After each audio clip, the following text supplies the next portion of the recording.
4.5 ਮਹੀਨੇ ਹੋ ਗਏ ਆਪ ਨੂੰ ਸਰਕਾਰ ਬਣਾਇਆ ਨੂੰ। ਸਿੱਖਿਆ ਦੇ ਵਾਅਦੇ ਕਰਕੇ ਆਈ ਸੀ ਅਸੀਂ ਸੁਧਾਰ ਕਰਾਂਗੇ। ਤੁਹਾਨੂੰ ਲੱਗਦਾ ਅਧਿਆਪਕਾਂ ਦੇ ਮੁਤਾਬਕ ਵੀ ਸਰਕਾਰ ਨੇ ਸਿੱਖਿਆ ਵਿਭਾਗ ਦੇ ਵਿੱਚ ਕੋਈ ਜਿਹੜੇ ਹੈਗੇ ਸੁਧਾਰ ਕੀਤੇ ਨੇ? ਤੇ 4.5 ਮਹੀਨੇ ਹੋ ਗਏ ਸਰਕਾਰ ਬਣੀ ਨੂੰ। ਉਹ ਸਰਕਾਰ ਜਿਹੜੀ ਕਹਿੰਦੀ ਸੀ ਕਿ ਸਾਡੀ ਪ੍ਰਮੁੱਖਤਾ ਜਿਹੜੀ ਆ ਉਹ ਸਿੱਖਿਆ, ਤੇ ਉਹ 4.5 ਮਹੀਨੇ ਦੇ ਵਿੱਚ ਜ਼ਿਲ੍ਹਾ ਸਿੱਖਿਆ ਅਫਸਰਾਂ ਦੀਆਂ ਅਸਾਮੀਆਂ ਨਹੀਂ ਭਰ ਸਕੀ। ਪਿਛਲੀ ਸਰਕਾਰ ਦੇ ਪ੍ਰੋਗਰਾਮਾਂ ਨੂੰ ਜੇ ਇਹਨਾਂ ਨੇ ਕੰਟੀਨਿਊ ਕਰਨਾ ਤਾਂ ਫਿਰ ਬਦਲਾਅ ਕਾਹਦਾ? ਮੋਦੀ ਸਰਕਾਰ ਦੀ ਜਿਹੜੀ ਭਗਵੇਂ ਕਰਨ ਵਾਲੀ ਨੀਤੀ ਆ, ਕੇਂਦਰੀਕਰਨ ਵਾਲੀ ਨੀਤੀ ਆ ਕਿ ਸਾਰੀਆਂ ਤਾਕਤਾਂ ਨੂੰ ਇੱਕ ਹੱਥ ਦੇ ਵਿੱਚ ਇਕੱਠਾ ਕਰ ਲਓ, ਉਸੇ ਨੀਤੀ ਤੇ ਇਹ ਚੱਲ ਰਹੀ ਆ। ਤੇ ਜਿਹੜਾ ਪ੍ਰਾਈਵੇਟਾਈਜੇਸ਼ਨ ਵਾਲਾ ਏਜੰਡਾ ਕੇਂਦਰ ਸਰਕਾਰ ਦਾ, ਉਸੇ ਨੂੰ ਅੱਗੇ ਵਧਾ ਰਹੀ ਆ। 4.5 ਮਹੀਨੇ ਹੋ ਚੁੱਕੇ ਨੇ ਸੈਸ਼ਨ ਸ਼ੁਰੂ ਹੋਏ ਨੂੰ, ਪਰ ਹਾਲੇ ਤੱਕ ਵੀ ਲਗਭਗ 15-16 ਟਾਈਟਲ ਨੇ ਜਿਹੜੇ ਕਿਤਾਬਾਂ ਦੇ, ਉਹ ਹਾਲੇ ਤੱਕ ਬੱਚਿਆਂ ਨੂੰ ਮਿਲੇ ਨਹੀਂ। ਤਾਂ ਜੇ ਬੱਚਿਆਂ ਨੂੰ ਕਿਤਾਬਾਂ ਨਹੀਂ ਮਿਲੀਆਂ, ਅਧਿਆਪਕ ਉਹਨਾਂ ਕੋਲ ਹੈ ਨਹੀਂ, ਤਾਂ ਫਿਰ ਕਿਵੇਂ ਕਹਿ ਸਕਦੇ ਆ ਵੀ ਸਰਕਾਰੀ ਸਕੂਲਾਂ ਦੇ ਵਿੱਚ ਪੜ੍ਹਾਈ ਆ ਜਿਹੜੀ ਉਹ ਚੰਗੀ ਚੱਲ ਰਹੀ ਹੋਊਗੀ? ਇਹ ਜਦੋਂ ਇਹੀ ਨਹੀਂ ਹਾਲੇ ਤੱਕ ਫੈਸਲਾ ਕਰ ਸਕੇ ਕਿ ਅਸੀਂ ਇੱਥੇ ਮੰਤਰੀ ਕਿਹੜਾ ਲਾਉਣਾ, ਅਸੀਂ ਇੱਥੇ ਸਕੱਤਰ ਕਿਹੜਾ ਲਾਉਣਾ, ਇੱਥੇ DPI ਕਿਹੜੇ ਪਰਮਾਨੈਂਟ ਰੱਖਣੇ ਨੇ, ਜਾਂ ਇੱਥੇ ਨੀਤੀ ਕਿਹੜੀ ਲਾਗੂ ਕਰਨੀ ਆ, ਤਾਂ ਸਾਨੂੰ ਇਹ ਲੱਗਦਾ ਵੀ ਇੱਥੇ ਕੋਈ ਬਦਲਾਅ ਲਿਆਉਣ ਦਾ ਇਹਨਾਂ ਦਾ ਕੋਈ ਲੱਗਦਾ ਨਹੀਂ ਕਿ ਐਜੂਕੇਸ਼ਨ ਦੇ ਵਿੱਚ ਬਦਲਾਅ ਆਊਗਾ। ਕਰੀਬ 4.5 ਮਹੀਨੇ ਪਹਿਲਾਂ ਪੰਜਾਬ ਦੇ ਲੋਕਾਂ ਨਾਲ ਸਿੱਖਿਆ ਦੇ ਸੁਧਾਰ ਵਿੱਚ ਵਾਅਦੇ ਕਰਕੇ ਸੱਤਾ ਵਿੱਚ ਆਈ ਆਮ ਆਦਮੀ ਪਾਰਟੀ ਨੂੰ 4.5 ਮਹੀਨਿਆਂ ਦਾ ਸਮਾਂ ਬੀਤ ਚੁੱਕਿਆ ਹੈ। ਇਸ ਸਮੇਂ ਦੌਰਾਨ ਸਿੱਖਿਆ ਸੁਧਾਰ ਦੇ ਲਈ ਆਮ ਆਦਮੀ ਪਾਰਟੀ ਦੀ ਸਰਕਾਰ ਜਿਹੜੀ ਹੈ ਕਿ ਵੱਡੇ ਵਾਅਦੇ ਕਰ ਰਹੀ ਹੈ। ਹਕੀਕਤ ਦੇ ਵਿੱਚ ਕੀ ਇਹ ਸੁਧਾਰ ਹੋਏ ਨੇ, ਇਸ ਨੂੰ ਅਸੀਂ ਜਾਣਨ ਦੇ ਲਈ ਗੱਲ ਕਰਾਂਗੇ ਡੈਮੋਕ੍ਰੇਟਿਕ ਟੀਚਰ ਫਰੰਟ ਦੇ ਸੂਬਾ ਪ੍ਰਧਾਨ ਬਿਕਰਮਦੇਵ ਜੀ ਨਾਲ ਕਿ ਕਿਸ ਤਰ੍ਹਾਂ ਦਾ ਸੁਧਾਰ ਹੋਇਆ ਸਿੱਖਿਆ ਦੇ ਵਿੱਚ ਜਾਂ ਜਿਉਂਦਾ ਤਿਉਂ ਹੈ। ਪਹਿਲਾਂ ਤਾਂ ਬਿਕਰਮਦੇਵ ਜੀ ਤੁਹਾਡਾ ਕਾਂਸੀ ਟੀਵੀ ਦੇ ਉੱਤੇ ਸਵਾਗਤ ਹੈ। ਬਹੁਤ ਸ਼ੁਕਰੀਆ ਜੀ, ਧੰਨਵਾਦ। 4.5 ਮਹੀਨੇ ਹੋ ਗਏ ਆਪ ਨੂੰ ਸਰਕਾਰ ਬਣਾਇਆ ਨੂੰ। ਸਿੱਖਿਆ ਦੇ ਵਾਅਦੇ ਕਰਕੇ ਆਈ ਸੀ ਅਸੀਂ ਸੁਧਾਰ ਕਰਾਂਗੇ। ਕੀ ਤੁਹਾਨੂੰ ਲੱਗਦਾ ਟੀਚਰਾਂ ਦੇ ਮੁਤਾਬਕ, ਅਧਿਆਪਕਾਂ ਦੇ ਮੁਤਾਬਕ ਵੀ ਸਰਕਾਰ ਨੇ ਸਿੱਖਿਆ ਵਿਭਾਗ ਦੇ ਵਿੱਚ ਕੋਈ ਜਿਹੜੇ ਹੈਗੇ ਸੁਧਾਰ ਕੀਤੇ ਨੇ? ਦੇਖੋ, ਸੁਧਾਰਾਂ ਦਾ ਜਿੱਥੋਂ ਤੱਕ ਮਾਮਲਾ ਹਕੀਕੀ ਰੂਪ ਦੇ ਵਿੱਚ ਕੋਈ ਸੁਧਾਰ ਹੁੰਦਾ ਨਜ਼ਰ ਨਹੀਂ ਆ ਰਿਹਾ। ਉਹਦਾ ਕਾਰਨ ਇਹ ਆ ਕਿ ਪੰਜਾਬ ਦੇ ਵਿੱਚ ਜੋ ਇਸ ਤੋਂ ਪਿਛਲੀ ਸਰਕਾਰ ਨੇ ਕੀਤਾ, ਕੈਪਟਨ ਅਮਰਿੰਦਰ ਸਿੰਘ ਦੀ ਅਗਵਾਈ ਦੇ ਵਿੱਚ ਝੂਠੇ ਅੰਕੜਿਆਂ ਵਾਲਾ ਇੱਕ ਖੇਡ ਚਲਾਈ, ਜਿਸ ਦੇ ਵਿੱਚ ਅਸਾਮੀਆਂ ਨਹੀਂ ਭਰੀਆਂ। ਪ੍ਰਾਇਮਰੀ ਦੇ ਵਿੱਚ ਪਿਛਲੇ 6 ਸਾਲ ਦੌਰਾਨ ਇੱਕ ਵੀ ਭਰਤੀ ਨਹੀਂ ਕੀਤੀ। ਪਿਛਲੀ ਸਰਕਾਰ ਸਮੇਂ ਦੌਰਾਨ ਭਰਤੀ ਇੱਕ ਵੀ ਨਹੀਂ ਹੋਈ। 50% ਅਸਾਮੀਆਂ ਖਾਲੀ ਸੀ ਅਤੇ ਦਿਖਾ ਇਹ ਦਿੱਤਾ ਕਿ ਜਿਹੜਾ ਪੰਜਾਬ ਆ ਉਹ ਸਿੱਖਿਆ ਦੇ ਵਿੱਚ ਨੰਬਰ 1 ਆ। ਤਾਂ ਇਸ ਕਰਕੇ ਉਹੀ ਕੁਛ ਹੁਣ ਵਾਪਰ ਰਿਹਾ। ਇਸ ਸਮੇਂ ਲਗਭਗ 30,000 ਦੇ ਕਰੀਬ ਪੋਸਟਾਂ ਨੇ ਜਿਹੜੀਆਂ ਅਧਿਆਪਕਾਂ ਦੀਆਂ, ਉਹ ਐਡਵਰਟਾਈਜ਼ ਹੋਈਆਂ ਨੇ, ਪਰ ਉਹਨਾਂ ਨੂੰ ਭਰਿਆ ਨਹੀਂ ਗਿਆ। ਅਤੇ ਪਿਛਲੇ 4 ਮਹੀਨੇ ਦੌਰਾਨ ਵੀ ਇੱਕ ਭਰਤੀ ਆ ਜਿਹੜੀ ਪ੍ਰਾਇਮਰੀ ਦੀ ਉਹ ਕੀਤੀ ਗਈ ਆ, ਅਤੇ ਬਾਕੀ ਭਰਤੀਆਂ ਹਾਲੇ ਤੱਕ ਨਹੀਂ ਛੇੜੀਆਂ ਗਈਆਂ। ਸਿਰਫ ਅਧਿਆਪਕਾਂ ਦੀ ਹੀ ਗੱਲ ਨਹੀਂ ਹੈਗੀ, ਅਧਿਕਾਰੀਆਂ ਦੀ ਵੀ ਗੱਲ ਕਰੀਏ। ਦੇਖੋ, ਸਿੱਖਿਆ ਚਲਾਉਣ ਦੀ ਜਿਹੜੀ ਜ਼ਿੰਮੇਵਾਰੀ ਆ ਉਹ ਜ਼ਿਲ੍ਹਿਆਂ ਦੇ ਵਿੱਚ ਜ਼ਿਲ੍ਹਾ ਸਿੱਖਿਆ ਅਫਸਰਾਂ ਕੋਲ ਹੁੰਦੀ ਆ। ਪੰਜਾਬ ਦੇ ਵਿੱਚ 23 ਜ਼ਿਲ੍ਹਿਆਂ ਦੇ ਅਨੁਸਾਰ ਪ੍ਰਾਇਮਰੀ ਅਤੇ ਸੈਕੰਡਰੀ ਦੀਆਂ 46 ਪੋਸਟਾਂ ਬਣਦੀਆਂ ਨੇ ਜ਼ਿਲ੍ਹਾ ਸਿੱਖਿਆ ਅਫਸਰਾਂ ਦੀਆਂ। 46 ਦੇ ਵਿੱਚੋਂ 18 ਖਾਲੀ ਨੇ। ਅਤੇ ਤੁਸੀਂ ਹੈਰਾਨ ਹੋਵੋਗੇ ਕਿ 4 ਜ਼ਿਲ੍ਹੇ ਅਜਿਹੇ ਨੇ ਜਿਸ ਦੇ ਵਿੱਚ ਜਲੰਧਰ, ਨਵਾਂਸ਼ਹਿਰ, ਕਪੂਰਥਲਾ ਅਤੇ ਮਲੇਰਕੋਟਲਾ, ਜਿੱਥੇ ਦੋਨੇ ਹੀ ਪੋਸਟਾਂ ਜ਼ਿਲ੍ਹਾ ਸਿੱਖਿਆ ਅਫਸਰਾਂ ਦੀਆਂ ਖਾਲੀ ਨੇ। ਅਤੇ 4.5 ਮਹੀਨੇ ਹੋ ਗਏ ਸਰਕਾਰ ਬਣੀ ਨੂੰ। ਉਹ ਸਰਕਾਰ ਜਿਹੜੀ ਕਹਿੰਦੀ ਸੀ ਕਿ ਸਾਡੀ ਪ੍ਰਮੁੱਖਤਾ ਜਿਹੜੀ ਆ ਉਹ ਸਿੱਖਿਆ, ਅਤੇ ਉਹ 4.5 ਮਹੀਨੇ ਦੇ ਵਿੱਚ ਜ਼ਿਲ੍ਹਾ ਸਿੱਖਿਆ ਅਫਸਰਾਂ ਦੀਆਂ ਅਸਾਮੀਆਂ ਨਹੀਂ ਭਰ ਸਕੀ। ਅਤੇ ਜਿੱਥੇ ਨਵਾਂ ਸ਼ਹਿਰ ਦੇ ਵਿੱਚ ਸ਼ਹੀਦ ਭਗਤ ਸਿੰਘ ਨਗਰ ਦੇ ਵਿੱਚ ਮੁੱਖ ਮੰਤਰੀ ਜਾ ਕੇ ਸਹੁੰ ਚੁੱਕਦੇ ਨੇ, ਇਹ ਕਹਿੰਦੇ ਨੇ ਕਿ ਵਿਦੇਸ਼ਾਂ ਤੋਂ ਲੋਕ ਇੱਥੇ ਆਇਆ ਕਰਨਗੇ ਪੰਜਾਬ ਦੇ ਵਿੱਚ, ਤਾਂ ਉਸ ਜ਼ਿਲ੍ਹੇ ਦੇ ਵਿੱਚ ਹੀ ਦੋਨੇ ਜ਼ਿਲ੍ਹਾ ਸਿੱਖਿਆ ਅਫਸਰ ਦੀਆਂ ਪੋਸਟਾਂ ਖਾਲੀ ਨੇ। 30 ਜੂਨ ਨੂੰ ਰਿਟਾਇਰ ਹੋ ਗਏ ਦੋਨੇ ਜ਼ਿਲ੍ਹਾ ਸਿੱਖਿਆ ਅਫਸਰ, ਅਤੇ ਉਸ ਤੋਂ ਬਾਅਦ ਕਿਸੇ ਨੂੰ ਵੀ ਉੱਥੇ ਪੱਕੀ ਤੌਰ 'ਤੇ ਭਰਤੀ ਨਹੀਂ ਕੀਤਾ। ਪਿਛਲੇ ਸਮੇਂ 'ਚ ਵਾਧੂ ਚਾਰਜ ਦਿੱਤਾ। ਇਸ ਕਰਕੇ ਵਾਧੂ ਚਾਰਜਾਂ ਦੇ ਆਧਾਰ 'ਤੇ ਇਹ ਸਰਕਾਰ ਚੱਲ ਰਹੀ ਆ। BPO ਦੀਆਂ ਪੋਸਟਾਂ ਨੇ, ਬਲਾਕ ਪ੍ਰਾਇਮਰੀ ਐਜੂਕੇਸ਼ਨ ਅਫਸਰਜ਼ ਦੀਆਂ 228 ਬਲਾਕਾਂ ਦੇ ਵਿੱਚੋਂ 83 ਖਾਲੀ ਨੇ। ਇਸੇ ਢੰਗ ਨਾਲ DPI ਪ੍ਰਾਇਮਰੀ, DPI ਸੈਕੰਡਰੀ, ਇਹਨਾਂ ਸਾਰਿਆਂ ਕੋਲ ਵਾਧੂ ਚਾਰਜ ਆ।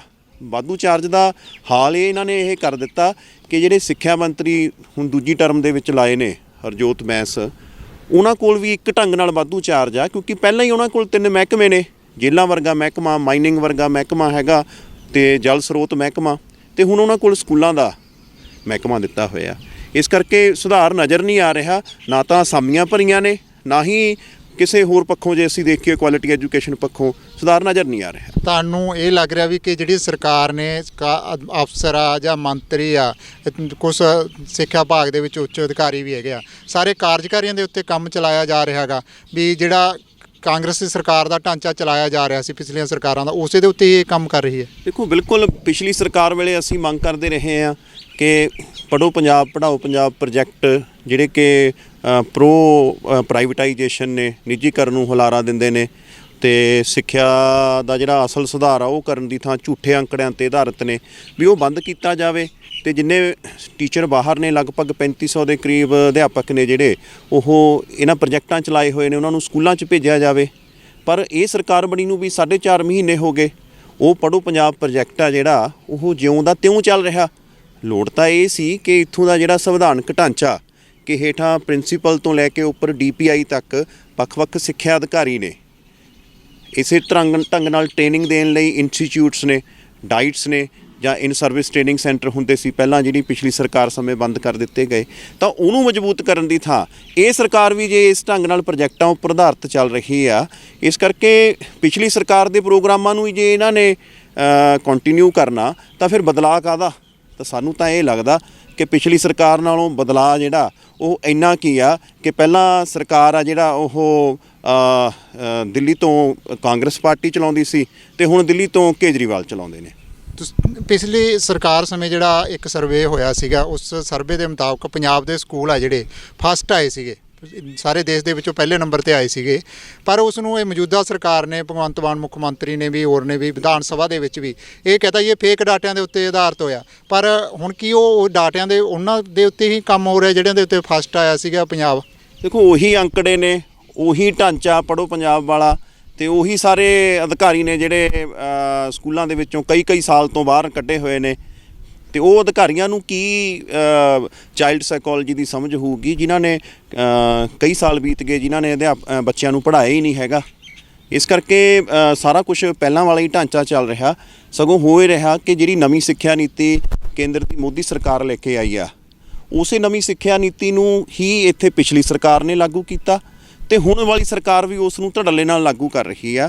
ਤੇ ਸਾਡਾ ਮੰਨਣਾ ਇਹ ਆ ਕਿ ਨਵੀਂ ਸਿੱਖਿਆ ਨੀਤੀ ਆ ਜਿਹੜੀ ਉਹ ਮੋਦੀ ਸਰਕਾਰ ਦੀ ਜਿਹੜੀ ਭਗਵੇਂ ਕਰਨ ਵਾਲੀ ਨੀਤੀ ਆ, ਕੇਂਦਰੀਕਰਨ ਵਾਲੀ ਨੀਤੀ ਆ ਕਿ ਸਾਰੀਆਂ ਤਾਕਤਾਂ ਨੂੰ ਇੱਕ ਹੱਥ ਦੇ ਵਿੱਚ ਇਕੱਠਾ ਕਰ ਲਓ, ਤਾਂ ਉਸੇ ਨੂੰ ਅੱਗੇ ਵਧਾਉਣ ਵਾਸਤੇ ਆ।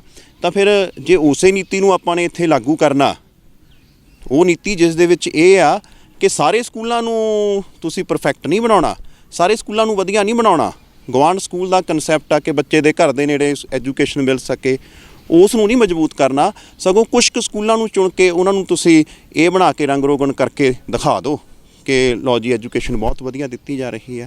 ਇਹ ਇਹਨਾਂ ਦੇ ਬਜਟ ਦੇ ਵਿੱਚ ਵੀ ਆ। ਆਮ ਆਦਮੀ ਪਾਰਟੀ ਨੇ ਆਪਣੇ ਬਜਟ ਦੇ ਵਿੱਚ 100 ਸਕੂਲ ਆਫ ਐਮੀਨੈਂਸ ਨੇ ਜਿਹੜੇ ਉਹ ਬਣਾਉਣ ਦਾ ਟੀਚਾ ਰੱਖਿਆ। ਤਾਂ ਜੇ 100 ਸਕੂਲਾਂ ਨੂੰ ਆਪਾਂ ਨੇ ਐਮੀਨੈਂਟ ਬਣਾਉਣਾ, ਵਧੀਆ ਬਣਾਉਣਾ, ਬਾਕੀਆਂ ਨਾਲੋਂ ਅੱਛਾ ਬਣਾਉਣਾ, ਤਾਂ ਜਿਹੜੇ ਪੰਜਾਬ ਦੇ ਵਿੱਚ 19,200 ਦੇ ਕਰੀਬ ਸਕੂਲ ਨੇ, ਜਿਹੜੇ ਬਹੁਤ ਗਿਣਤੀ ਆ ਜਿਹੜੀ ਉਹ ਪਿੰਡਾਂ ਦੇ ਵਿੱਚ ਆ, ਕਿਉਂਕਿ ਪੰਜਾਬ ਦੀ ਆਬਾਦੀ, ਪੰਜਾਬ ਵੱਸਦਾ ਹੀ ਪਿੰਡਾਂ ਦੇ ਵਿੱਚ ਆ, ਤਾਂ ਉਹ ਸਕੂਲਾਂ ਨੂੰ ਛੱਡ ਕੇ ਸਿਰਫ 100 ਸਕੂਲ ਜੇ ਤੁਹਾਨੇ ਐਮੀਨੈਂਟ ਬਣਾਉਣੇ ਨੇ, ਤਾਂ ਤੁਸੀਂ ਆਪਣੇ 5 ਸਾਲਾਂ ਦੇ ਕਾਰਜਕਾਲ ਦੇ ਵਿੱਚ 500 ਸਕੂਲ ਐਮੀਨੈਂਟ ਬਣਾਓਗੇ, ਤਾਂ ਫਿਰ ਬਾਕੀ ਸਕੂਲ ਕਿੱਥੇ ਜਾਣਗੇ? ਇਹਨਾਂ ਨੇ ਸਕੂਲਾਂ ਦੇ ਨਾਲ ਇਹ ਵੀ ਉਹ ਕੀਤਾ ਸੀਗਾ ਕਿ ਵਰਚੁਅਲ ਜਿਹੜੇ ਰੂਮ ਆਗੇ ਉਹ ਸਥਾਪਿਤ ਕੀਤੇ ਜਾਣਗੇ। ਉਹਨਾਂ ਦਾ ਕੀ ਉਹ ਆ? 500 ਦੇ ਰੂਮਾਂ ਦੀ ਗੱਲ ਕੀਤੀ ਸੀ। ਦੇਖੋ, ਜਿਵੇਂ ਮੈਂ ਪਹਿਲਾਂ ਹੀ ਕਿਹਾ ਕਿ ਆਮ ਆਦਮੀ ਪਾਰਟੀ ਵੀ ਬਿਲਕੁਲ ਉਹੀ ਪ੍ਰੋ ਕਾਰਪੋਰੇਟ ਪਾਰਟੀ ਹੈ ਜਿਹੋ ਜਿਹੀਆਂ ਪਹਿਲਾਂ ਪਾਰਟੀਆਂ ਸੀ, ਤੇ ਜਿਹੋ ਜਿਹੀ ਨੀਤੀ ਦੇ ਉੱਪਰ, ਕੇਂਦਰੀਕਰਨ ਦੀ ਨੀਤੀ ਦੇ ਉੱਪਰ ਜਾਂ ਭਗਵੇਂਕਰਨ ਦੀ ਨੀਤੀ ਦੇ ਉੱਪਰ BJP ਚੱਲਦੀ ਆ, ਉਸੇ ਨੀਤੀ 'ਤੇ ਇਹ ਚੱਲ ਰਹੀ ਆ। ਤੇ ਜਿਹੜਾ ਪ੍ਰਾਈਵੇਟਾਈਜੇਸ਼ਨ ਵਾਲਾ ਏਜੰਡਾ ਕੇਂਦਰ ਸਰਕਾਰ ਦਾ, ਉਸੇ ਨੂੰ ਅੱਗੇ ਵਧਾ ਰਹੀ ਆ। ਇਸੇ ਕਰਕੇ ਜੋ ਨਵੀਂ ਸਿੱਖਿਆ ਨੀਤੀ ਦੇ ਵਿੱਚ ਲਿਖਿਆ ਹੋਇਆ ਕਿ ਵਰਚੁਅਲ ਐਜੂਕੇਸ਼ਨ ਦੇਣੀ ਆ, ਆਨਲਾਈਨ ਐਜੂਕੇਸ਼ਨ ਦੇਣੀ ਆ, ਉਸੇ ਨੂੰ ਇਹਨਾਂ ਨੇ ਆਪਣੇ ਬਜਟ ਦੇ ਵਿੱਚ ਪਾਇਆ। ਬਜਟ ਦੇ ਵਿੱਚ ਰੱਖਿਆ ਕਿ 500 ਕਲਾਸਰੂਮ ਅਸੀਂ ਵਰਚੁਅਲ ਬਣਾਵਾਂਗੇ, ਤੇ ਉਹ ਜਿਹੜੀਆਂ ਆਨਲਾਈਨ ਵੈਬਸਾਈਟਸ ਨੇ ਉਹਨਾਂ ਦੇ ਜ਼ਰੀਏ ਐਜੂਕੇਸ਼ਨ ਦਿੱਤੀ ਜਾਊਗੀ। ਤਾਂ ਜੇ 500 ਸਕੂਲ ਵਰਚੁਅਲੀ ਬਣਾਉਣੇ ਨੇ ਤਾਂ ਫਿਰ ਅਧਿਆਪਕ ਭਰਤੀ ਕਰਨ ਦੀ ਕੀ ਲੋੜ ਆ? ਤੇ ਜੇ ਵਰਚੁਅਲ ਐਜੂਕੇਸ਼ਨ, ਆਨਲਾਈਨ ਐਜੂਕੇਸ਼ਨ ਇੰਨੀ ਹੀ ਵਧੀਆ ਹੁੰਦੀ ਤਾਂ ਪਿਛਲੇ 2 ਸਾਲਾਂ ਦਾ ਡਾਟਾ, ਕਰੋਨਾ ਦੌਰਾਨ ਜਿਹੜੇ ਸਕੂਲ ਬੰਦ ਰੱਖੇ ਗਏ, ਉਹ ਡਾਟਾ ਇਹ ਦੱਸਦਾ ਕਿ ਲਗਭਗ ਇਸ ਦੇਸ਼ ਦੇ ਵਿੱਚ 70 ਲੱਖ ਬੱਚੇ ਨੇ ਜਿਹੜੇ ਉਹ ਡਰਾਪ ਆਊਟ ਹੋਏ ਨੇ। ਤਾਂ ਜੇ ਆਨਲਾਈਨ ਐਜੂਕੇਸ਼ਨ ਇੰਨੀ ਚੰਗੀ ਹੁੰਦੀ ਤਾਂ ਉਹ ਡਰਾਪ ਆਊਟ ਰੇਟ ਘਟਣਾ ਚਾਹੀਦਾ ਸੀ। ਪਰ ਇੱਕ ਜਿੱਦ ਆ ਕਿ ਇਸ ਮੁਲਕ ਦੇ ਵਿੱਚੋਂ ਜਿਹੜਾ ਕਿਰਤੀ ਲੋਕ ਨੇ ਉਹਨਾਂ ਦੇ ਬੱਚਿਆਂ ਨੂੰ ਐਜੂਕੇਸ਼ਨ ਸਹੀ ਨਹੀਂ ਦੇਣੀ, ਉਹਨਾਂ ਨੂੰ ਐਜੂਕੇਸ਼ਨ ਸਿਸਟਮ ਦੇ ਵਿੱਚੋਂ ਬਾਹਰ ਕਰਨਾ। ਜਿਹੜੀ ਸਰਕਾਰੀ ਸਕੂਲਾਂ ਦੀ ਗੱਲ ਕੀਤੀ ਹੈ ਤੁਸੀਂ, ਕਿਰਤੀ ਲੋਕਾਂ ਦੀ ਗੱਲ ਕੀਤੀ ਹੈ, ਪੰਜਾਬ ਦੇ ਸਕੂਲਾਂ ਦੇ ਵਿੱਚ ਹੈਗਾ ਜਿਹੜਾ ਜ਼ਿਆਦਾਤਰ, ਕਿਉਂਕਿ ਜਿਹੜੇ ਆਪ ਸੱਤਾਧਾਰੀ ਲੋਕ ਨੇ ਜਾਂ ਹੋਰ ਨੇ ਵੱਡੇ ਲੋਕ ਹੈ ਉਹਨਾਂ ਦੇ ਬੱਚੇ ਨਹੀਂ, ਸਰਕਾਰੀ ਸਕੂਲਾਂ ਦੇ ਵਿੱਚ ਕਿਰਤੀ ਲੋਕਾਂ ਦੇ ਬੱਚੇ ਆ ਰਹੇ ਨੇ।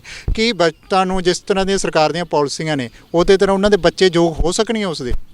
ਦੇਖੋ, ਲਗਭਗ 26-27 ਲੱਖ ਦੇ ਕਰੀਬ ਵਿਦਿਆਰਥੀ ਆ ਜਿਹੜਾ ਪੰਜਾਬ ਦੇ ਵਿੱਚ ਪੜ੍ਹਦਾ ਸਰਕਾਰੀ ਸਕੂਲਾਂ ਦੇ ਵਿੱਚ, ਅਤੇ ਉਸ ਦੇ ਵਿੱਚ ਜ਼ਿਆਦਾਤਰ ਜਿਹੜਾ ਕਿਰਤੀ ਲੋਕਾਂ ਦੇ ਬੱਚੇ ਨੇ ਜਾਂ ਫਿਰ ਇੱਕ ਹੱਦ ਤੱਕ ਮਿਡਲ ਕਲਾਸ ਦੇ ਬੱਚੇ ਨੇ ਜਿਹੜੇ ਉਹ ਪੜ੍ਹਦੇ ਨੇ। ਅਤੇ ਇਹ ਬਿਲਕੁਲ ਤੁਹਾਡੀ ਗੱਲ ਸਹੀ ਆ ਕਿ ਜਦੋਂ ਉੱਥੇ ਜਿਹੜੇ ਬੱਚੇ ਪੜ੍ਹਦੇ ਨੇ ਉਹਨਾਂ ਦਾ ਨਾ ਤਾਂ ਜਿਹੜੇ ਸੱਤਾ ਦੇ ਵਿੱਚ ਕਾਬਜ ਨੇ ਉਹਨਾਂ ਦੇ ਬੱਚੇ ਉੱਥੇ ਪੜ੍ਹਦੇ ਨੇ, ਨਾ ਜਿਹੜੀ ਅਫਸਰਸ਼ਾਹੀ ਚਾਹੇ ਕਾਂਗਰਸ ਆ ਜਾਵੇ, ਚਾਹੇ ਅਕਾਲੀ ਆ ਜਾਣ, ਚਾਹੇ ਆਮ ਆਦਮੀ ਪਾਰਟੀ ਆ ਜਾਵੇ, ਜਿਹੜੀ ਪਰਮਾਨੈਂਟ ਸਟੇਟ ਆ ਬਿਊਰੋਕ੍ਰੇਸੀ, ਨਾ ਉਹਨਾਂ ਦੇ ਬੱਚੇ ਉੱਥੇ ਪੜ੍ਹਦੇ ਨੇ। ਉਹਨਾਂ ਦੇ ਆਪਣੇ ਬੱਚੇ ਤਾਂ ਸਾਰੇ ਉਹ ਜਿਹੜੇ ਲਾਈਟ ਸਕੂਲਸ ਨੇ ਪਹਾੜਾਂ ਦੇ ਵਿੱਚ ਨੇ ਉੱਥੇ ਪੜ੍ਹਦੇ ਨੇ।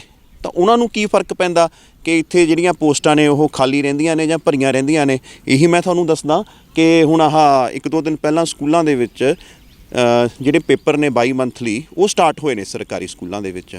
ਤਾਂ ਲਗਭਗ 4-4.5 ਮਹੀਨੇ ਹੋ ਚੁੱਕੇ ਨੇ ਸੈਸ਼ਨ ਸ਼ੁਰੂ ਹੋਏ ਨੂੰ, ਪਰ ਹਾਲੇ ਤੱਕ ਵੀ ਲਗਭਗ 15-16 ਟਾਈਟਲ ਨੇ ਜਿਹੜੇ ਕਿਤਾਬਾਂ ਦੇ ਉਹ ਹਾਲੇ ਤੱਕ ਬੱਚਿਆਂ ਨੂੰ ਮਿਲੇ ਨਹੀਂ। ਤਾਂ ਜੇ ਬੱਚਿਆਂ ਨੂੰ ਕਿਤਾਬਾਂ ਨਹੀਂ ਮਿਲੀਆਂ, ਅਧਿਆਪਕ ਉਹਨਾਂ ਕੋਲ ਹੈ ਨਹੀਂ, ਤਾਂ ਫਿਰ ਕਿਵੇਂ ਕਹਿ ਸਕਦੇ ਆ ਵੀ ਸਰਕਾਰੀ ਸਕੂਲਾਂ ਦੇ ਵਿੱਚ ਪੜ੍ਹਾਈ ਆ ਜਿਹੜੀ ਉਹ ਚੰਗੀ ਚੱਲ ਰਹੀ ਹੋਊਗੀ? ਨਵੇਂ ਸੈਸ਼ਨ ਸ਼ੁਰੂ ਹੋਏ ਨੂੰ 4 ਮਹੀਨੇ ਦੇ ਕਰੀਬ ਹੋ ਬੀਤ ਚੁੱਕਿਆ ਹੈਗਾ ਕਿ ਹਜੇ ਤੱਕ ਸਾਰੇ ਬੱਚਿਆਂ ਦੇ ਕੋਲੇ ਸਰਕਾਰ ਬਦਲੀ ਨੂੰ ਵੀ 4 ਮਹੀਨੇ ਹੋ ਗਏ ਆ, ਸਾਰੇ ਬੱਚਿਆਂ ਦੇ ਕੋਲ ਹਜੇ ਤੱਕ ਕਿਤਾਬਾਂ ਨਹੀਂ ਮਿਲੀਆਂ ਜਿਹੜੀਆਂ ਬੱਚਿਆਂ ਨੇ ਪੜ੍ਹਨਾ ਹੈਗਾ, ਜਿਹੜੇ ਤੋਂ ਮੁਫਤ ਕਿਤਾਬਾਂ ਆਉਂਦੀਆਂ ਨੇ ਜਾਂ ਪੰਜਾਬ ਸਕੂਲ ਸਿੱਖਿਆ ਬੋਰਡ ਵੱਲੋਂ। ਦੇਖੋ, ਬਿਲਕੁਲ ਹਾਲੇ ਤੱਕ ਲਗਭਗ 15-16 ਟਾਈਟਲ, ਅਤੇ ਜਿਹਨੂੰ ਗਿਣਤੀ ਦੇ ਵਿੱਚ ਦੇਖੀਏ ਤਾਂ ਲੱਖਾਂ ਕਿਤਾਬਾਂ ਹੋਣਗੀਆਂ, ਉਹ ਹਾਲੇ ਤੱਕ ਇਹ ਸਰਕਾਰ ਆ ਜਿਹੜੀ ਉਹ ਪਹੁੰਚਾਉਣ 'ਚ ਕਾਮਯਾਬ ਨਹੀਂ ਹੋਈ। ਅਤੇ ਸਾਡਾ ਤਾਂ ਸਵਾਲ ਆ ਕਿ ਤੁਸੀਂ ਦਿੱਲੀ ਦੇ ਵਿੱਚ ਉੱਥੇ ਭੇਜਦੇ ਹੋ ਕਿ ਦਿੱਲੀ ਦਾ ਮਾਡਲ ਬਹੁਤ ਵਧੀਆ, ਸਾਡੇ ਅਧਿਆਪਕ ਜਾਣ ਉੱਥੇ, ਉਹ ਦਿੱਲੀ ਵੱਲ ਭੇਜਣ ਦੀ ਜਗ੍ਹਾ 'ਤੇ ਪਹਿਲਾਂ ਤੁਸੀਂ ਇੱਥੇ ਬੱਚਿਆਂ ਨੂੰ ਕਿਤਾਬਾਂ ਤਾਂ ਦੇਣ ਜੋਗੇ ਹੋ ਜਾਓ ਨਾ ਤੁਸੀਂ। ਅਤੇ ਇਹ ਕਹਿੰਦੇ ਨੇ ਕਿ ਦਿੱਲੀ ਦਾ ਮਾਡਲ, ਸਿੱਖਿਆ ਮਾਡਲ ਬਹੁਤ ਚੰਗਾ। ਦੇਖੋ, ਅਸੀਂ ਮੰਨਦੇ ਹਾਂ ਕਿ ਪਿਛਲੀਆਂ ਸਰਕਾਰਾਂ ਵੇਲੇ ਇੱਥੇ ਐਜੂਕੇਸ਼ਨ ਦਾ ਬੇੜਾ ਗਰਕ ਕੀਤਾ ਗਿਆ, ਮੰਨਦੇ ਹਾਂ ਕਿ ਝੂਠੇ ਅੰਕੜੇ ਨੇ ਜਿਹੜੇ ਉਹ ਰੱਖੇ ਗਏ, ਪਰ ਇਹ ਕਹਿ ਦੇਣਾ ਕਿ ਪੰਜਾਬ ਦੇ ਵਿੱਚ ਸਿੱਖਿਆ ਦਾ ਜਿਹੜਾ ਮਾਡਲ ਆ ਉਹ ਚੰਗਾ ਨਹੀਂ ਹੈਗਾ। ਪੰਜਾਬ ਦੇ ਵਿੱਚ ਜੋ ਅਮੀਰ ਸੱਭਿਆਚਾਰ ਆ ਸਿੱਖਿਆ ਨੂੰ ਲੈ ਕੇ, ਚਾਹੇ ਇੱਥੇ ਗੁਰਮੁਖੀ ਲਿਪੀ ਦੀ ਰਚਨਾ ਹੁੰਦੀ ਆ, ਇੱਥੇ ਗੁਰੂ ਸਾਹਿਬਾਨ ਹੋਏ ਨੇ ਜਿਹੜੇ ਵੱਖ-ਵੱਖ ਤਰ੍ਹਾਂ ਦੇ ਉਹ ਜਿਹੜੇ ਗ੍ਰੰਥਾਂ ਦੀ ਰਚਨਾ ਕਰਦੇ ਨੇ, ਜਾਂ ਇੱਥੇ ਮਹਾਨ ਕੋਸ਼ ਲਿਖਿਆ ਜਾਂਦਾ, ਜਾਂ ਇੱਥੇ ਪੰਜਾਬੀ ਯੂਨੀਵਰਸਿਟੀ ਆ। ਦੁਨੀਆ ਦੇ ਵਿੱਚ ਭਾਸ਼ਾ ਆਧਾਰਿਤ 2 ਯੂਨੀਵਰਸਿਟੀਆਂ, ਇੱਕ ਹਿਬਰੂ ਯੂਨੀਵਰਸਿਟੀ ਆ ਇਜ਼ਰਾਈਲ ਦੇ ਵਿੱਚ, ਅਤੇ ਇੱਕ ਪੰਜਾਬੀ ਯੂਨੀਵਰਸਿਟੀ ਪੰਜਾਬ ਦੇ ਵਿੱਚ ਆ ਪਟਿਆਲੇ ਦੇ ਵਿੱਚ। ਤਾਂ ਜਿੱਥੇ ਇੰਨੀਆਂ ਪੁਰਾਣੀਆਂ ਜਾਂ ਇੱਥੇ ਭਾਸ਼ਾ ਆਧਾਰਿਤ ਯੂਨੀਵਰਸਿਟੀਆਂ ਹੋਣ, ਖੋਜ ਹੁੰਦੀ ਹੋਵੇ, ਉਸ ਨੂੰ ਪ੍ਰਬੰਧ ਨੂੰ ਮਜ਼ਬੂਤ ਕਰਨ ਦੀ ਥਾਂ ਸਾਨੂੰ ਦਿੱਲੀ ਦਾ ਪਿਛਲੱਗ ਬਣਾਇਆ ਜਾ ਰਿਹਾ। ਉਹ ਦਿੱਲੀ ਜਿਹਦਾ ਆਪਣਾ ਸੱਭਿਆਚਾਰ ਕੋਈ ਹੈ ਹੀ ਨਹੀਂ। ਤਾਂ ਸਾਨੂੰ ਇਹ ਲੱਗਦਾ ਵੀ ਇੱਥੇ ਕੋਈ ਬਦਲਾਅ ਲਿਆਉਣ ਦਾ ਇਹਨਾਂ ਦਾ ਕੋਈ ਲੱਗਦਾ ਨਹੀਂ ਕਿ ਐਜੂਕੇਸ਼ਨ ਦੇ ਵਿੱਚ ਬਦਲਾਅ ਆਊਗਾ। 4.5 ਮਹੀਨਿਆਂ ਦੇ ਸਮੇਂ ਦੌਰਾਨ ਪਿਛਲੇ ਸਮੇਂ ਸਰਕਾਰਾਂ ਜਿਹੜੀਆਂ ਹੁੰਦੀਆਂ ਸੀਗੀਆਂ, ਅਧਿਆਪਕਾਂ ਦੀਆਂ ਬਦਲੀਆਂ ਸੀ ਜਿਹੜੀਆਂ, ਜਾਂ ਅਧਿਆਪਕਾਂ ਦੇ ਜਿਹੜੇ ਕੁਝ ਸਮੱਸਿਆਵਾਂ ਹੁੰਦੀਆਂ ਸੀ ਉਹ ਪਹਿਲੇ ਮਹੀਨੇ ਜੂਨ ਤੱਕ ਕਰ ਦਿੰਦੀ, ਛੁੱਟੀਆਂ ਤੱਕ। ਪਰ ਹਜੇ ਤੱਕ ਸਰਕਾਰ ਨੇ ਬਦਲੀਆਂ ਵੀ ਨਹੀਂ ਕੀਤੀਆਂ, ਅਧਿਆਪਕਾਂ ਤੋਂ ਬੇਸ਼ੱਕ ਇਹਦੇ ਸੰਬੰਧੀ ਅਪਲਾਈ ਕਰਾਇਆ। ਕੀ ਸੋਚ ਰਹੇ ਹੋ ਇਹਦੇ ਵਿੱਚੋਂ ਸਰਕਾਰ ਪਿਛਲੀ ਦਾ ਨਾਲੋਂ ਕੀ ਵੱਖ ਕਰ ਰਹੀ ਹੈ? ਦੇਖੋ, ਪਿਛਲੀ ਨਾਲੋਂ ਵੱਖ ਕੋਈ ਖਾਸ ਨਹੀਂ ਹੈਗਾ ਕਿ ਪਿਛਲੀ ਸਰਕਾਰ ਵੇਲੇ ਵੀ ਬਦਲੀਆਂ ਦਾ ਇਹੀ ਹਾਲ ਹੁੰਦਾ ਸੀ। ਹਾਂ, ਇੱਕ ਆਨਲਾਈਨ ਐਜੂਕੇਸ਼ਨ ਪਾਲਿਸੀ ਆ ਜਿਹੜੀ ਉਹ ਜ਼ਰੂਰ ਲਿਆਂਦੀ ਗਈ ਪਿਛਲੀ ਸਰਕਾਰ ਵੱਲੋਂ, ਪਰ ਜਾਂਦੇ ਜਾਂਦੇ ਉਹ ਵੀ ਭੰਨ ਤੋੜ ਕਰਕੇ ਗਏ ਉਸ ਪਾਲਿਸੀ ਦੇ ਵਿੱਚ। ਜਦੋਂ ਅਖੀਰਲੇ ਸਰਕਾਰ ਵੇਲੇ ਮੰਤਰੀ ਸੀ ਸਿੱਖਿਆ ਮੰਤਰੀ ਪ੍ਰਗਟ ਸਿੰਘ, ਉਹਨਾਂ ਵੇਲੇ ਵੀ ਉਹ 300-400 ਬਦਲੀਆਂ ਉਸ ਪਾਲਿਸੀ ਤੋਂ ਬਾਹਰ ਕਰ ਗਏ। ਇਸ ਵੇਲੇ ਵੀ ਕੀ ਹੋ ਰਿਹਾ ਕਿ ਪ੍ਰਾਇਮਰੀ ਦੀਆਂ ਬਦਲੀਆਂ ਕੀਤੀਆਂ, ਪਰ ਸੈਕੰਡਰੀ ਦੀਆਂ ਬਦਲੀਆਂ ਦੀ ਜਿਹੜੀਆਂ ਅਰਜ਼ੀਆਂ ਨੇ ਉਹ ਲਈਆਂ ਨੂੰ ਲਗਭਗ ਤੁਸੀਂ ਲਾਓ ਵੀ 2 ਮਹੀਨੇ ਬੀਤ ਚੁੱਕੇ ਨੇ, ਪਰ ਹਾਲੇ ਤੱਕ ਉਹ ਜਿਹੜੀਆਂ ਬਦਲੀਆਂ ਨੇ ਉਹ ਹੋ ਨਹੀਂ ਸਕੀਆਂ।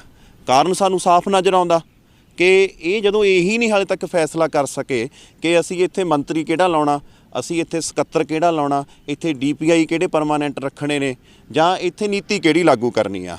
ਦੇਖੋ, ਪੰਜਾਬ ਆ ਜਿਹੜਾ ਇੱਕ ਵੱਖਰਾ ਸੱਭਿਆਚਾਰ ਆ, ਵੱਖਰੀ ਭਾਸ਼ਾ, ਵੱਖਰਾ ਜਿਹੜਾ ਸਮਾਜਿਕ ਤਾਣਾ ਬਾਣਾ, ਇੱਥੋਂ ਦੀ ਸਿੱਖਿਆ ਨੀਤੀ ਇੱਥੋਂ ਦੇ ਹਾਲਾਤਾਂ ਦੇ ਅਨੁਸਾਰ ਹੋਣੀ ਚਾਹੀਦੀ ਆ, ਵੱਖਰੀ ਸਿੱਖਿਆ ਨੀਤੀ ਘੜਨੀ ਚਾਹੀਦੀ ਆ। ਪਰ ਇਹ ਸਾਨੂੰ ਬਣਾ ਰਹੇ ਨੇ ਪਿਛਲੱਗ ਕੇਂਦਰ ਸਰਕਾਰ ਦਾ ਕਿ ਜਿਹੜੀ ਉਹਨਾਂ ਵਾਲੀ ਨੀਤੀ ਆ ਨਿੱਜੀਕਰਨ, ਕੇਂਦਰੀਕਰਨ, ਭਗਵਾਂ ਕਰਨ ਵਾਲੀ, ਉਹ ਤੁਸੀਂ ਇੱਥੇ ਲਿਆ ਕੇ ਲਾਗੂ ਕਰ ਦਿਓ, ਇਹ ਕਦੇ ਵੀ ਬਰਦਾਸ਼ਤ ਨਹੀਂ ਕੀਤਾ ਜਾਊਗਾ। ਸੋ ਇਹ ਸੀ ਸਾਡੇ ਨਾਲ ਅਧਿਆਪਕ ਆਗੂ ਵਿਕਰਮਦੇਵ ਜੀ। ਹੁਣ ਦੇਖਣਾ ਇਹ ਹੋਏਗਾ ਸਰਕਾਰ ਕੀ ਸਿੱਖਿਆ ਵਿਭਾਗ ਦੇ ਵਿੱਚ ਪੱਕੇ ਤੌਰ ਤੇ ਅਧਿਕਾਰੀ ਦਿੰਦੀ ਹੈ ਜਾਂ ਕਾਰਜਕਾਰੀ ਅਧਿਕਾਰੀਆਂ ਦੇ ਸਿਰ ਤੇ ਹੀ ਅੱਗੇ ਆਪਣਾ ਇਸ ਤਰ੍ਹਾਂ ਕੰਮ ਚਲਾਏਗੀ। ਦੂਸਰਾ ਇਹ ਵੀ ਹੈ ਜਿਸ ਢਾਂਚੇ ਨੂੰ ਸਰਕਾਰ ਨੇ, ਮੁੱਖ ਮੰਤਰੀ ਨੇ, ਮੰਤਰੀਆਂ ਨੇ ਇਹ ਕਿਹਾ ਸੀ ਕਿ ਇਹ ਫੇਕ ਡਾਟੇ ਦੇ ਉੱਤੇ ਪੰਜਾਬ ਆ ਜਿਹੜਾ ਦੇਸ਼ ਦੇ ਵਿੱਚੋਂ ਪਹਿਲੇ ਨੰਬਰ ਤੇ ਆਇਆ, ਉਸੇ ਨੀਤੀ ਦੇ ਉੱਤੇ ਹੁਣ ਕੰਮ ਕਰ ਰਹੀ ਹੈ ਕਿ ਇਸ ਨੀਤੀ ਦੇ ਵਿੱਚ ਤਬਦੀਲੀ ਕਰੇਗੀ ਜਾਂ ਫਿਰ ਆਉਣ ਵਾਲੇ ਸਮੇਂ ਵਿੱਚ ਉਸੇ ਨੀਤੀ ਨੂੰ, ਝੂਠੇ ਡਾਟਿਆਂ ਦੀ ਨੀਤੀ ਨੂੰ ਅੱਗੇ ਲਿਆ ਕੇ ਆਪਣੀ ਬੱਲੇ ਬੱਲੇ ਕਰਵਾਏਗੀ। ਚੰਡੀਗੜ੍ਹ ਤੋਂ ਕੁਲਵੰਤ ਕੋਟਲੀ ਦੇ ਨਾਲ ਕੈਮਰਾਮੈਨ ਮਨਦੀਪ।